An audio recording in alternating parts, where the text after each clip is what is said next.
lose to Tanggol! Pilaying voters na boboto para sa kampo natin.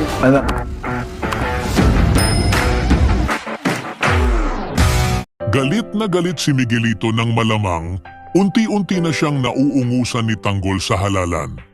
Nilapitan siya ni Jackie at pinakalma. Ipinahayag ni Jackie na naayos na niya ang mga flying voters para makahabol si Miguelito sa bilang ng boto. Sa kampo ni Mayor Roberto, kinausap nito si Rigor at tinanong kung nasaan si Santino. Ipinaalam ni Roberto na dinukot ni Santino si Erica kaya't desperado niya itong pinapahanap. Hindi nagustuhan ni Rigor ang tono ni Roberto. Pabalang niyang sinabi na posibleng nagtatago si Santino dahil hinahanap nito ang tunay na pumatay kay David. Nagulat ang kampo ni Ramon nang marinig ang sunod-sunod na putukan. Agad silang sumugod upang rumesbak at sa gitna ng kaguluhan nakita nila si Tanggol na nakikipagpalitan ng putok. Hindi sila nagdalawang isip na tumulong. Samantala, narinig ng mga tauhan ni Pilar na naabot na ni Tanggol ang lugar nila. Agad siyang nag-utos, patayin ang dapat patayin. Hindi naman umatras si Tanggol at matapang na nakipagsagupaan sa mga tauhan ni Pilar Ramon para suportahan si Tanggol. Ngunit bago pa man makalapit, naunahan siya ng mga tauhan ni Pilar. Tinamaan siya ng baril sa balikat at napaluhod sa sakit.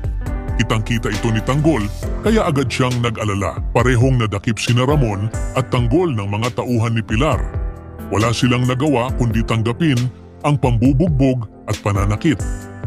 Habang binubugbog si Ramon, napasigaw si Tanggol sa matinding galit at sakit na nararamdaman.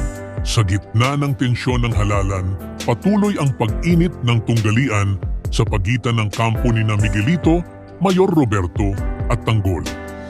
Habang desperado si Miguelito na makahabol sa boto gamit ang maruming taktika, lumalakas naman ang suporta kay Tanggol sa kabila ng patuloy na banta sa kanyang buhay. Unti-unti nang bumubuo ng alyansa ang kampo ni Ramon at Tanggol, ngunit nananatiling mapanganib ang kalagayan nila sa harap ng mga tauhan ni Pilar.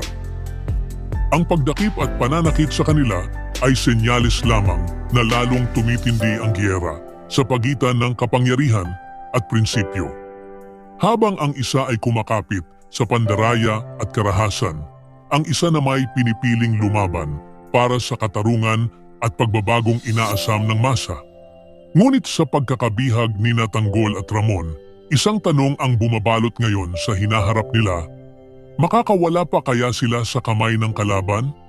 O ito na ba ang simula ng isang mas madilim na kabanata? Ibahagi ang inyong saloobin sa comment section. Huwag kalimutang mag-subscribe at i-click ang notification bell para hindi ninyo ma-miss ang susunod na kabanata ng Batang Quiapo. Maraming salamat sa panunood